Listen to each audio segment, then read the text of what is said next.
Hello, hello, and welcome to episode 227 of the Compassion and Cucumbers podcast. I'm Christine. And I'm Sam. Hey, here's what's coming up in today's show. In this week's Y-Files, we'll tell you about a black goo that was discovered inside of a ship and how it turned out to be a living organism. Is this like a blob kind of scenario? Like beware of the blob? It's kind of scary. Cool. Okay. In our Noteworthy segment, a recent BBC article claims that a young woman died as a result of her vegan diet, causing her to be delusional. And in our main topic, we explore the theory of human exceptionalism and how it relates to animal rights. But before we get into all of that, what have we been up to? It's the start of summer, kind of. I mean, it's not officially summer or anything, but it's the start of summer. Yeah, so I mean, we just had Memorial Day. We did. And that's usually, that usually feels like the kickoff of right. Summer season. Yes, even though the exact date, it's not yet summer. That won't happen for another month. Yeah. Almost, but still. Yeah, we went to my sister's yesterday for a little Memorial Day celebration. Indeed. There's really nothing to celebrate about Memorial Day. No, not so much. Since Memorial Day is supposed to memorialize those who have died in service to our country. In service to our country, That's right. The United States of America. So we do, we honor those who have given their lives because in most cases it was unnecessary, unwarranted. Indeed. Yeah, it's been a long time since there's been something worthy of sending your sons and daughters off to battle. I would suggest World War II was the last one. Probably. Mm-hmm. So we honor those that have died. Oh, I have on my outline upcoming Veg Fests and events. Oh, yeah. We are doing some serious planning for Veg Fest season. Yeah, but my list is over there. Can you get my list? A few moments later. So we thought we would let you know what's coming up in the world of Veg Fests regionally in our area, and which ones you will be able to find us at. The old big green Compassion and Cucumbers tent at. So here's what's coming up. Actually, really soon in Syracuse at Harvey's Garden is the Vegan Vlog Party. So excited for that. That is on June 6th, like I said, at Harvey's Garden, which is a beer garden in Syracuse, New York. If you'd like to see us, you can come out to that. Everything is all scrunched together. Yes. So we have the Pittsburgh Veg Fest in Pittsburgh, Pennsylvania. Super excited. Yeah. It'll be our first time at the Pittsburgh Veg Fest. Our first time vending. Yes. Yeah. That is August 1st, 2026. And you can go to the Pittsburgh Veg Fest's either website or social medias for all the deets on that. And then on August 23rd is the Rochester Veg Fest. Yes. Right in town, Rochester, in the park in the middle of town. Gotta love that. Yeah. And after that, we will be at the Buffalo Veg Fest, the brand new Buffalo Veg Fest. The Big Bite Buffalo is putting on. Mm-hmm. And that is August 30th. And then we'll be at the Syracuse Veg Fest on September 27th. Yes. In Syracuse. That is at the fairgrounds in Syracuse. Right. And then we unfortunately can't make it to the Cleveland Veg Fest, which we love. It's a great festival. Love the Cleveland Veg Fest. And they've moved that one to an outdoor venue, and it's a great venue. It's a big park. And it was in early October last year. Yeah. It was absolutely fantastic. And initially the date was in early October. Yeah. Because I have it on my calendar. Right. But apparently the date changed recently. Yeah, there was some sort of a conflict. Yeah. I don't know if it was a conflict with the park or a conflict with people putting on the Veg Fest, but they've moved it now to September 26th. So, I mean, we're due in Syracuse the very next day, and we're old. We can't. Personally, I think we could do it. Oh, man, that just sounds like a lot of... I think we could do it. A lot of lugging. I really do. I don't know. It is a lot of lugging. And it's a fair amount of driving. Yeah, a fair amount of driving. I mean, I know, we have friends that travel around to Veg Fest. We sure do. They travel across the country and stuff, but that's not us.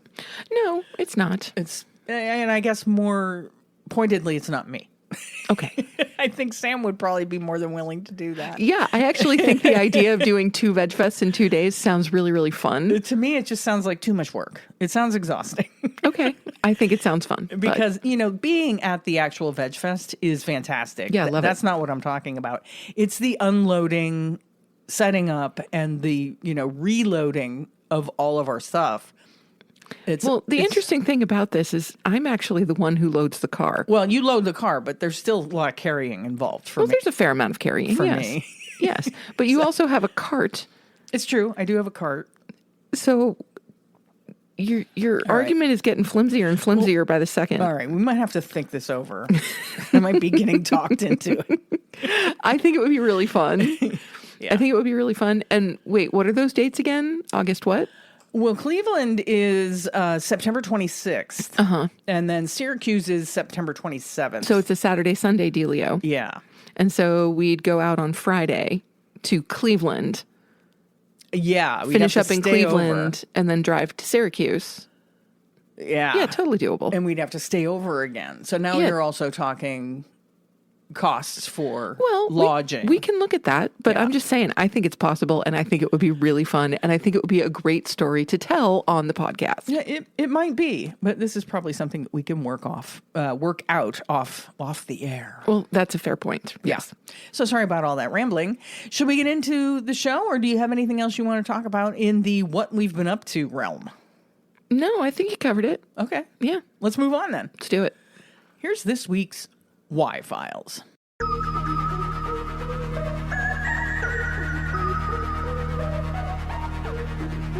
This comes to us from, believe it or not, Popular Mechanics. That's a new one for us. Yeah. And the headline reads, they found black goo inside a ship. Then they realized it was alive and unlike anything they'd ever seen. Dun, dun, dun. Nice lead in. It began with a routine inspection. What followed raised new questions about how life can exist in the strangest places. Typically in Hollywood movies, no matter what genre, mysterious black goo isn't a good thing. That's awesome. The 1992 animated film Fern Gully, The Last Rainforest, Evil Black Goo. The Alien franchise prequel, Prometheus, Evil Black Goo. Basically, the entire 2018 Marvel film Venom is about evil black goo. The trope is everywhere, and it almost always portends ill fortune. Luckily, when Doug Ricketts, marine superintendent at the Large Lake Observatory, found a mysterious black goo tucked away in the Blue Heron's rudder shaft during some routine maintenance in 2025, he disregarded these cultural warnings and brought a cup of the substance to researchers at the University of Minnesota in Duluth. The sample eventually received the name ShipGoo 001. Love it. By LLO and UMD researcher Cody Sheik, who discovered the mysterious substance actually contained microbial species unknown to science. Nice. What? The biggest surprise was that the ship goo had life in it at all, Sheik said in a press statement. We thought we'd find nothing, but surprisingly, we found DNA, and it wasn't too destroyed, nor was the biomass too low. It turns out that the rudder shaft of the Blue Heron provided the perfect habitat for a particular kind of archaea that prefers a semi-warm, stable environment with no oxygen. One big head-scratcher is how these anaerobic creatures got into the ship, which, after all, sails the oxygenated waters of the Great Lakes. Sheik's current theory is that the microbes could have lain dormant in an oil used to grease the rudder and simply waited for the perfect conditions to proliferate. Amazingly, the research team reconstructed 20 genomes from the goo. That sounds like a bad idea. Constructing 20 genomes from the goo? From mysterious black goo? Okay. Well, again, you've got the whole... Yeah, can we go back to all those movies? Right, where the villains thing... Villainous thing started yes. with... Okay. They compared those genomes to a database of previously identified organisms, and according to popular science, one of the species represents an entire new order of archaea, while another might represent a new bacterial phylum. The team plans to make these genomes available to the public, as well as publish their results in a peer-reviewed journal in the near future. This isn't just a novel discovery. Some of the organisms appear to produce methane, which could be used in the production of biofuels. But the find shows that science often overlooks how the natural world interacts with human-made infrastructure. Sheikh even mentioned that he's explored extreme environments like hydrothermal vents or hot springs, but not so much ship rudder housings and other artificial structures. Ship Goo 001 is also a living anaerobic testament to what can happen when scientists are allowed to explore their inherent curiosities. Scientists don't often have time to be playful. We're focused and have projects to complete, Sheikh said in a press statement. Time and resources for exploratory work can be daunting, but this shows why it matters. I love this. Very interesting. I love this. But I'm not so sure that they should be letting it multiply or making it available to the public. Well, no. They're not making the goo available to the public. They're making the genomes. Those are the classifications. Right. Available. So, they will become part of the scientific record. Right. It's not about them saying, here's a cup of black goo. That's not what's going on. Would you like some Ship Goo 001? I really don't want any Ship Goo 001. But I do think it's cool. I love it when people discover things that are yet undiscovered. Yeah. I think it's amazing. There is all kinds of stuff out there being discovered. As a matter of fact, there is a related linking article in this article that says this strange blue goo contains evidence of life. I love it. So black goo, blue goo, this is starting to sound like a Dr. Seuss book. What would you do for some black goo? Right. Oh, the places we'll go. Yeah, no, and the things one. that we'll do. No, it's much more.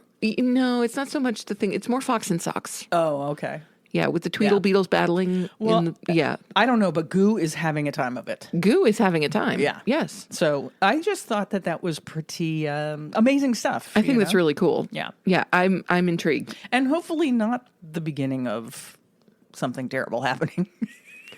You do like to catastrophize. Let us not go bonkers over the black goo. Let's just assume that the black goo, it's just doing its thing. The goo is gooing. That's all that's happening here. The goo is gooing. The goo is gooing. Goo's gonna goo. Goo's gonna goo. Yes. Right? Absolutely. Should we move on to our noteworthy segment? Let's.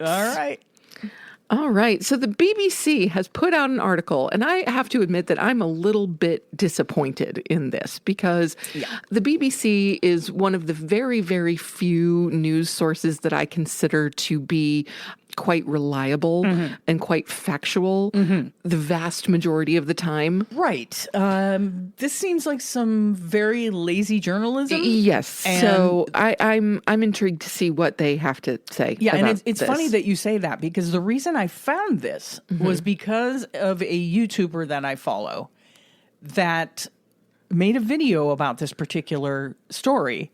And her take on it was that she was highly disappointed in the BBC. In the BBC. Yes. Yeah, okay. So I'm just going to acknowledge that at this moment in time, I'm a bit disappointed in the BBC. Yeah. The title of the article is Woman Died After Vegan Diet Made Her Delusional. Correct. Okay, so first of all, beyond disappointing, this is a clickbait title that it's absolutely insane, and just does not, whatever the facts of this particular case, I feel like this does not portray whatever happened in a reasonable or balanced or anything kind of light. Yeah, it's just clickbait. And let's be frank here, somebody died. Yes. So this isn't something that people should be, taking lightly or making clickbaity titles over, Yeah. A university student took her own life while suffering delusional beliefs caused by her strict vegan diet, an inquest has concluded.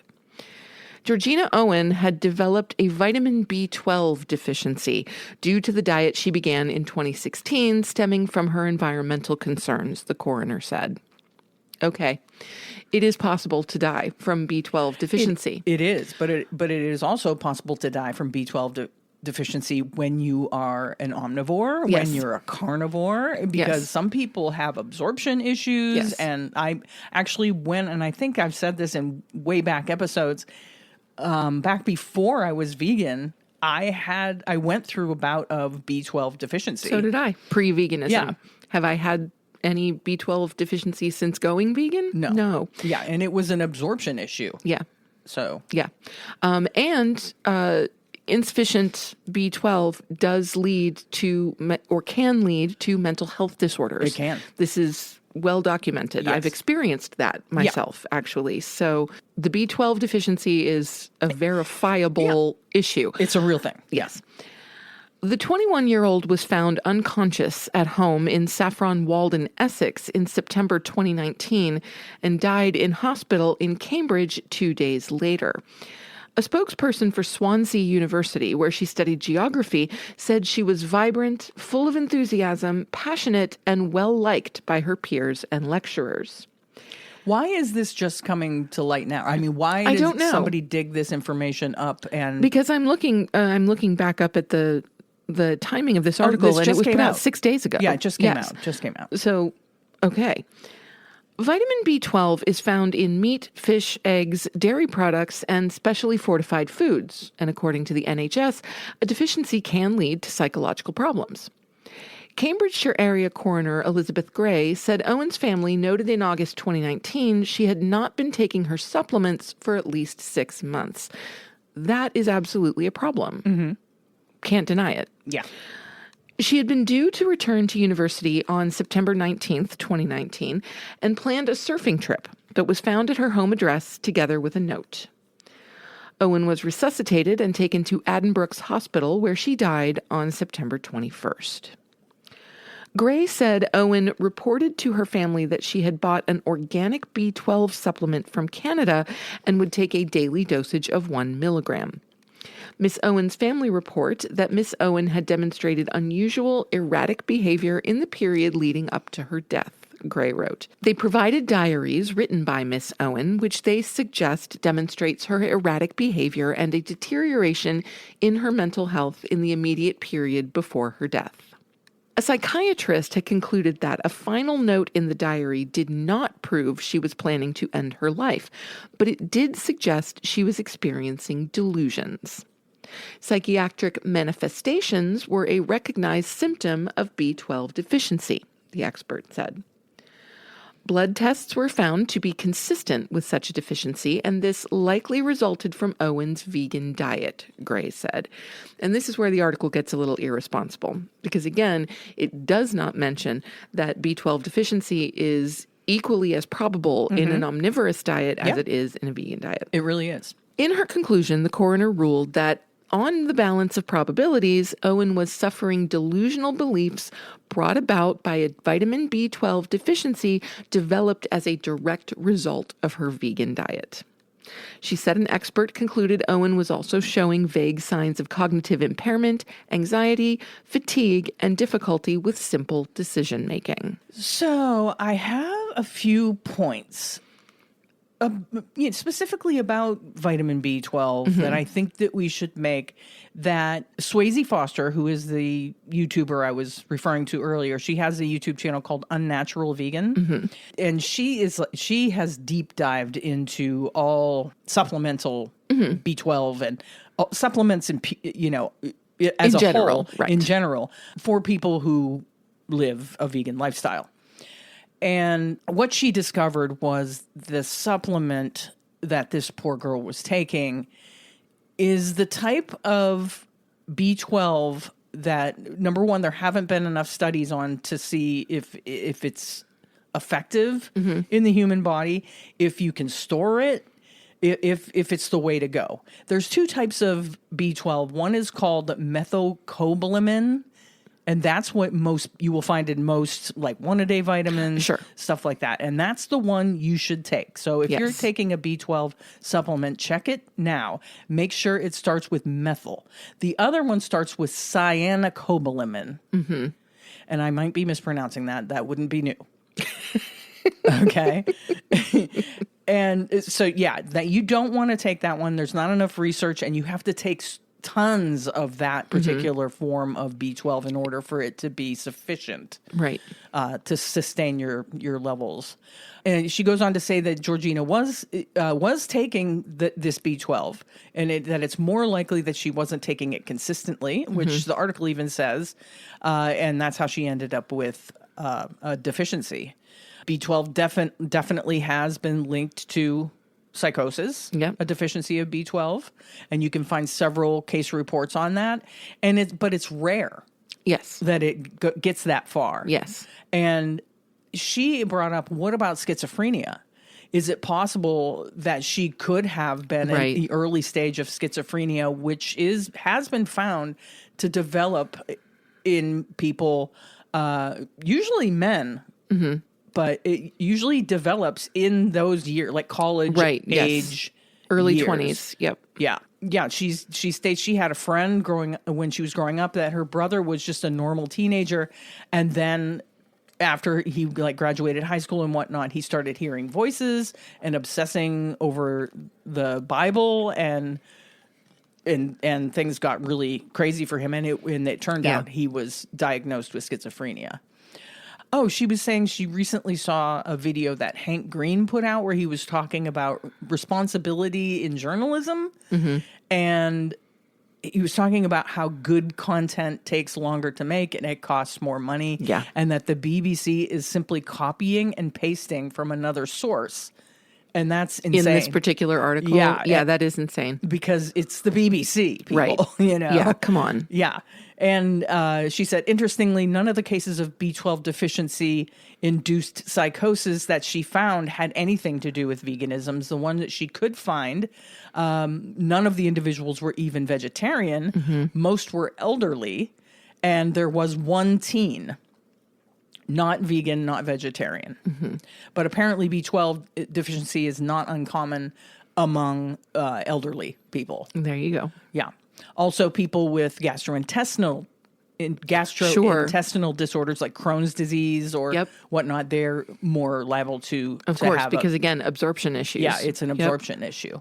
So she wants to know, why are we talking about veganism? Right. Right? Because she was vegan. Yeah. But so also, like, if she were elderly, would anyone even consider it to have been a B12 deficiency? Right. Or would they have considered it to be some form of dementia and she said that she's sure a lot of us vegans are going to be really upset by this reporting, and it's just making veganism look bad once again. But this is what happens, right? When headlines like this come out, you have to wonder, what is pushing an organization like the BBC to put out a headline like that? Right. What is pushing a coroner to make an assumption that it's because of her vegan diet that she had a B12 deficiency? Or could he have looked further that she had some sort of absorption issues, right? And I'm not sure that that's something that you can find in an autopsy, but why just generalize and say it's because she's vegan? Right. Right. So, I mean, it is important that you're taking high quality B12. Yes. Actually, high quality, any kind of supplements that you're taking. Yes. Make sure that they are tested in high quality, because let's face it, in the United States, our supplements, they're not regulated by the FDA or anything. And they can just say whatever they want to say. Right. So you have to, do your research. We use the Vega vitamins, and they're really reliable and good quality ingredients in them, and they have the methyl B12, which is what you want. I used to take a eyedropper, which was also the methyl B12, but I found that I would forget to do that. Yeah. So with the 1-a-day vitamin, that's just like, I know I take it the first time I've eaten food. Yep. And then it's easy to remember to take. Exactly. Yeah. First meal of the day, take the vitamins. Yeah. It's that simple. Yeah. Let's move on to our main topic.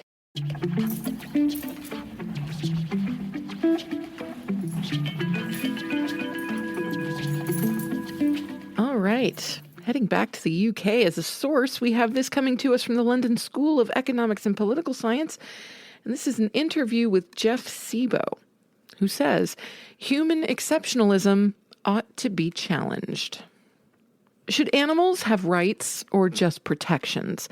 In an interview with LSE's Mike Wilkerson for the LSE IQ podcast, Jeff Sebo discusses the difference between rights and welfare, the problems with human exceptionalism, and why we all have a role to play in protecting the interests of animals.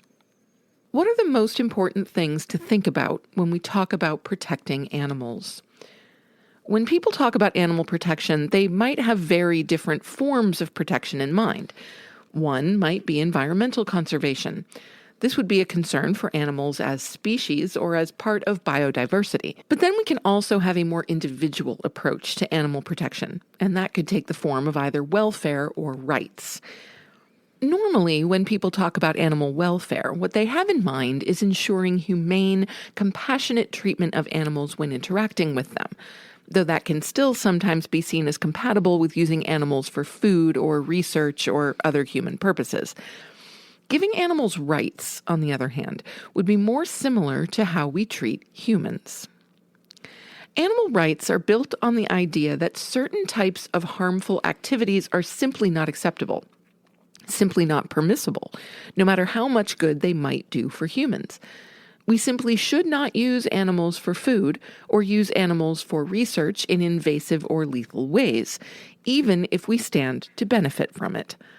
So even when people agree that we ought to be protecting animals, disagreements or uncertainties about whether that should take the form of conservation or welfare or rights, or some combination of all three, can really affect what kinds of goals people have and what kinds of strategies they pursue. Now, what is human exceptionalism? Yeah, what is it? Human exceptionalism is a concept that can have different meanings for different people. When I use it in my work, I use it to describe a moral stance that our species sometimes takes towards non-humans, where we might think that they merit a little bit of consideration, but we think that we take priority. In other words, human exceptionalism is based on the idea that humans matter the most.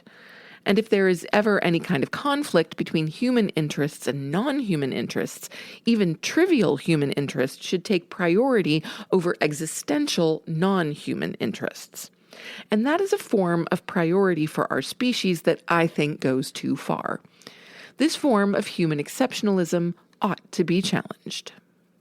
What do we mean when we talk about animal sentience, and why is it important? Sentience is generally understood as the capacity to consciously experience positive and negative states, like pleasure or pain, happiness or suffering, satisfaction or frustration. If you are a sentient being, then it feels like something to be you. And this is relevant to what types of protection you deserve and what types of rights you deserve. Because once you are sentient, you have interests. It matters to you what happens to you. And we as agents, who in some sense control your fate, have a responsibility to take your interests into account when making decisions that affect you. Even if we granted animals rights, they would not be aware of them. Does this matter? Some people think that animals deserve welfare protections, but not moral, legal, and political rights. One reason for this is that while animals are sentient beings that can suffer and pursue goals, they are not rational agents capable of reflecting about laws and principles and knowingly and willingly entering into social contracts with us. That we know of. Correct, that we know of. And according to some people, that ability is a requirement for having rights, because they think rights are part of a reciprocal arrangement where we get together and we all agree that you have rights against me and I have rights against you, and we all stand to benefit from these rights. As animals cannot do this, the argument is that they only deserve a lesser form of protection, like humane and compassionate treatment. Now, I think that this is wrong, and I think that when we look at even the history of human rights and justice, we can see why this is wrong. Even within our own species, not everybody can use the level of abstract, advanced language and reason needed to reflect about laws and principles or to knowingly and willingly enter into social contracts. And yet they rightly do still deserve rights that reflect their own individual interests and needs and vulnerabilities. We appropriately recognize that this is true about members of our own species. And I think we ought to also recognize that this can be true about members of other species. Absolutely. Couldn't agree more. Can animals meaningfully participate in this process? It can be tempting for humans to think that we are the agents and that non-human animals are mere passive recipients of our generosity. The reality is that many non-human animals do have their own communication skills and their own reasoning skills. They are, in their own way, able to express their interests and needs. Now, can they do that by voting in an election or running for public office? No, they cannot do that. But they can express themselves as part of our communities, and we can listen to them a little bit more. How we do that is difficult. We need to design institutions that incentivize human actors to faithfully understand and represent the interests of non-human animals. That can be done. We have tools for representing the interests of other nations, future generations, and other non-participating stakeholders. But it takes a certain kind of thoughtful institutional design. What are some of the key barriers to better protecting animals? There are many obstacles that stand in the way of adequate protections for animals. These include epistemic barriers, a lack of knowledge about which animals are sentient and what they need, as well as practical and motivational barriers.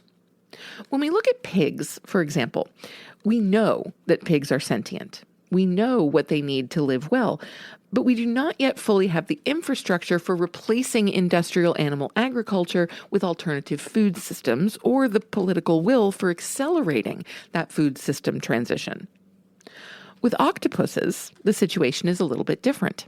Because they're from outer space. Right.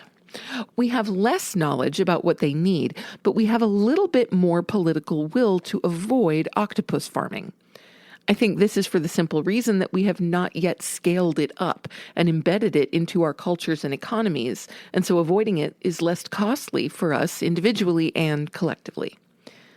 The barriers change depending on the circumstances, but fundamentally we need to increase our knowledge about animals, increase the resources and infrastructure for protecting animals, and increase the political will to create these protections. This will require everybody to play a role. Do we need individual approaches for each species, or are broad principles enough? The key requirements are similar for all animals. The need for increased knowledge, infrastructure, and political will, as well as the social, legal, political, economic, and technological processes to put protections in place. But the details will look different in every case. That is part of what makes this so complicated. We are ultimately one species among millions. We are around 8 billion individuals among quintillions. And we can barely get it together to care for the 8 billion members of our own species, who we happen to know and like pretty well. In contrast, we have never even studied the vast majority of species on our planet directly. We are simply making inferences based on certain model species that we have studied. So we are ultimately going to have to take a quite individualized approach, understanding each individual and each species on their own terms to the extent that is possible. We may never be able to fully get there, but I think if we really invest in the science and invest in the infrastructure, we can at least get a lot closer to taking that more individualized, contextualized approach to caring for animals than the blanket approach that we see right now. This is a great article. It is. And it's an excerpt from an LSE IQ podcast episode. So if you look for the LSE IQ podcast, you should be able to find the Jeff Sebo interview and hear more about this human exceptionalism. Yes. And his take on human exceptionalism. Yes. He makes so many really great points here. Yes. He makes a good point, especially, I think, when he talks about animals not having the ability to understand laws and how things affect them, and how there are humans who don't, children, for example, don't have the ability to understand how laws and the political climate and all of these world things happening around them, how they affect them directly. That doesn't mean we don't give them rights. That's right. I mean, because the fact that, they can't understand the structure of law, let's say, right, it doesn't change the fact that they absolutely do understand fear and pain. And that, to me, if we're talking about the idea of like an inalienable right, I think every member of every species on the planet should have an inalienable right to live without being in constant fear or constant pain. Yeah. I really think that kind of is the center of everything. Yeah. If we could just agree on that. Yeah. I think one of the biggest flaws in human exceptionalism is the mindset that's out there that certain animals are sentient and certain animals aren't.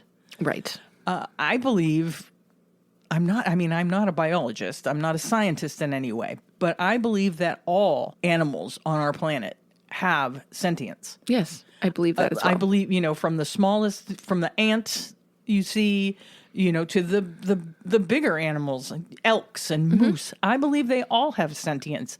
Whether we can recognize it is our problem. Yes. Not theirs. Agreed. And I think that we should treat all of those animals as though they have the same sentience that we have. Yes. As though they want to live their lives out the same way any human being wants to live their lives out. Yeah. He also makes an excellent point, though, and I'm not saying this is a positive, quite the opposite, but he makes the fantastic point that we as human beings don't tend to treat others in our own species as fully equal. And people look down on others for any number of reasons, whether it be race or gender or sexual preference or, economic status or nationality or anything like that. I mean, it's absurd. Yeah. And so given the fact that we as human beings don't seem to be able to get it together to treat those who are our own species universally well, is it to be expected yet that we would give, similar generosity or similar consideration to those who are not of our own species? Yeah. I mean, one can hope, but the fact that we don't. I mean, it doesn't bode well. No. He also makes some points about animals not being able to understand or to participate in like contracts, which I completely disagree with. Like the crow, for instance. The crow knows for sure if he comes to your porch or whatever and you're putting peanuts out, he knows he's entering into a contract with you and will either bring you shiny things or continue to come around or follow you or he will definitely, he or she, of course, will definitely enter into a contract with you. Yes. And of course, it's not, sign on the dotted line kind of contract. Right. But there is an agreement. I mean, it's like anyone who has companion animals. Yeah. We are essentially entering into a contract with any animal that we are bringing into our home. Yeah. We are promising essentially that we are going to care for you when you're sick. We're going to feed you. We're going to make sure you have water. We're going to make sure that this is a safe environment for you to be in, that you feel loved and taken care of, and you can just, have your best cat life in our case. Yeah. Yeah. We just want to, cat's gonna cat. Yeah. I mean, it is kind of a one-sided contract. But it is to a certain degree. With a cat. But at the same time, no, I don't know that I totally agree. Yeah. Because, they also show us love and affection. And I will be the first person to admit that the cats can feel it when we're having a bad day. Oh, yeah. And they will come closer to us. And, or if you're sick. Or if you're sick, like anytime I'm sick, if I lay on the couch, Chirpus is going to come lay on my belly and put the sleep spell on me. Yeah. It's what he does when he knows I'm not feeling well. Yeah. And so I do believe that that is kind of a contract. It's in a way unspoken. It's Yeah. certainly unwritten, but it is a tacit agreement between us and the animals that live with us. Yeah, and I completely believe that is a conscious agreement. Yeah. Not just on our part, but on their part. You know, that they understand this is our relationship. Yes. You do this, I do that. This is how things work. We've entered into this contract. Yeah. You buy new things, I ruin them. That's how this is going to work.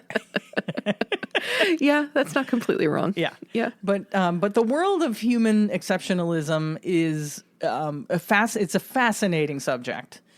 And unfortunately, so many humans believe that they are exceptional compared to, like you said, compared to even other humans. Even compared to their own kind, yes. Yeah. And it's something that we all need to get away from. Yeah. We are not exceptional. Not even remotely. Everybody has exceptional qualities, but you are not the exception. No. You are just you might be an individual, but that doesn't necessarily make you exceptional. Agreed. You know. Yeah. And just a final note for those of you who don't know, Jeff Sebo is an associate professor of environmental studies at NYU. He's also an affiliated professor of bioethics, medical ethics, philosophy, and law, director of the Center for Environmental and Animal Protection, director of the Center for Mind, Ethics, and Policy, and co-director of the Wild Animal Welfare Program. Yeah. So we love him. Yeah, he's a great guy. I mean, we don't know him personally. No, not personally. He does a lot of good. Yes, he does. It's now time for our favorite portion of the show. Must be listener shout out time. It's listener shout out. Just want to give a shout out to all my fans watching. I love you guys. I love you. This week's shout out goes to Mark Degani. Mark is a new YouTube subscriber. Yeah. Thank you, Mark, both for listening and for subscribing to our YouTube. Yeah, thanks, Mark. And please send us your t-shirt size and address so that we can send you a Compassion and Cucumber swag bag. You can text us using the link in our show notes. You can send us a voicemail using the link in our show notes. You can email us at compassionandcucumbers@gmail.com or simply DM us on Instagram or Facebook. And for the rest of you, if you would like a listener shout out, simply contact us using the methods that Christine just mentioned. Tell us a little bit about yourself and what you think of the show. We'd love to shout you out and to send you some swag. You can also always nominate someone else for a shout out. You can. And speaking of voicemails, I did reach out to listener Liz about her voicemail and asked her if it would be okay with her if we shared it on the show. And she said, absolutely, share it on the show. Awesome. So we're going to listen to Liz's voicemail. It's a little bit, she's glazing us a little. She is. Know? So, yes. But that's fine. It's okay. We'll take it. We will take it. Hello, you two wonderful women. It's Liz Ryan from Chapel Hill, North Carolina. I'm so happy to discover how to send you a voicemail. Oh, you all are just a breath of fresh air. I just am so thankful for your presence. I'm sorry you've both been suffering with a cut finger and back problems. Oh, you are just a real gift.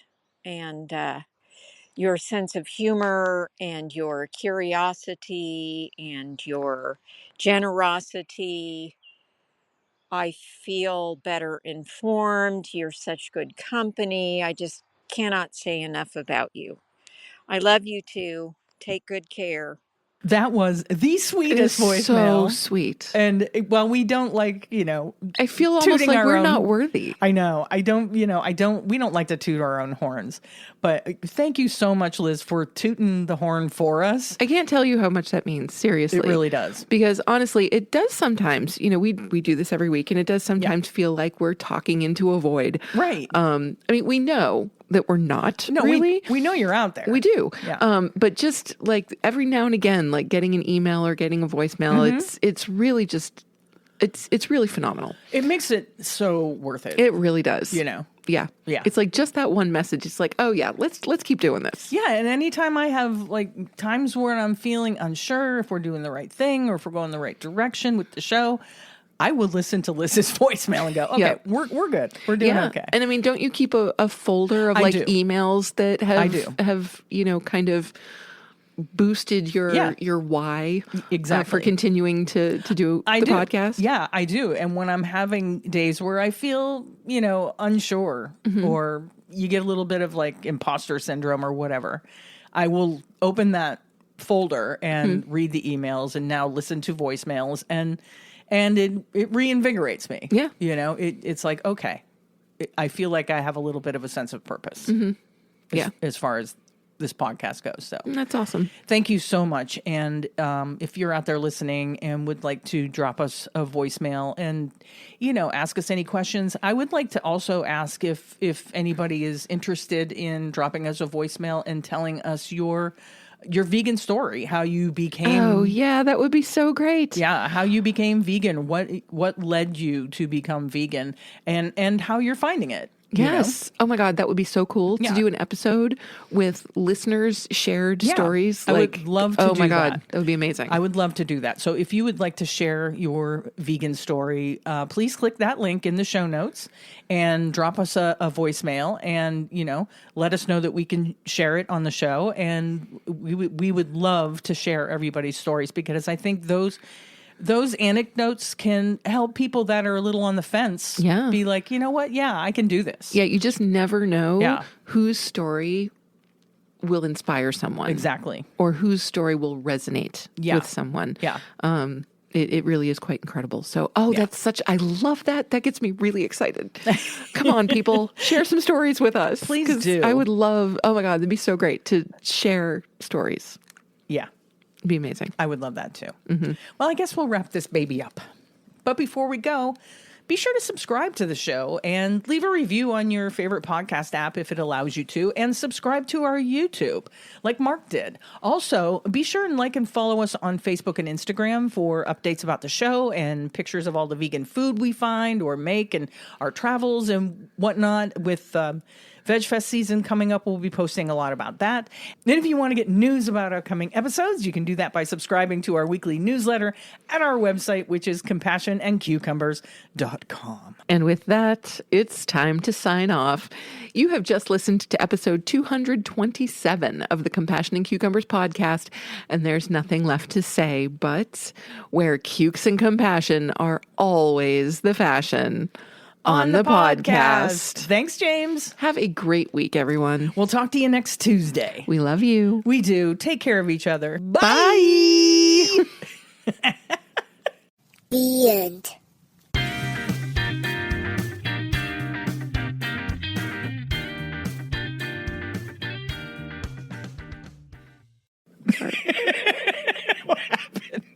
Oh my gosh. You lost your outline. I lost my outline, and then there's like 7 versions of it. Sorry. Okay, let's go ahead and do that again. You want to do that again? Well, sorry, something just popped up on my screen. Oh Sorry. my God. What's going on over there? Nothing. Things are popping up. Anyway, just If you'd like to support the Compassion and Cucumbers podcast, well, you can do that by hopping on over to our Patreon page and becoming a patron. We have all the recipes from our vegan kitchen series up there, and we'll be adding some patron-only episodes in the near future. So thank you for supporting us at whatever level that you choose, and thank you again for listening to Compassion and Cucumbers podcast.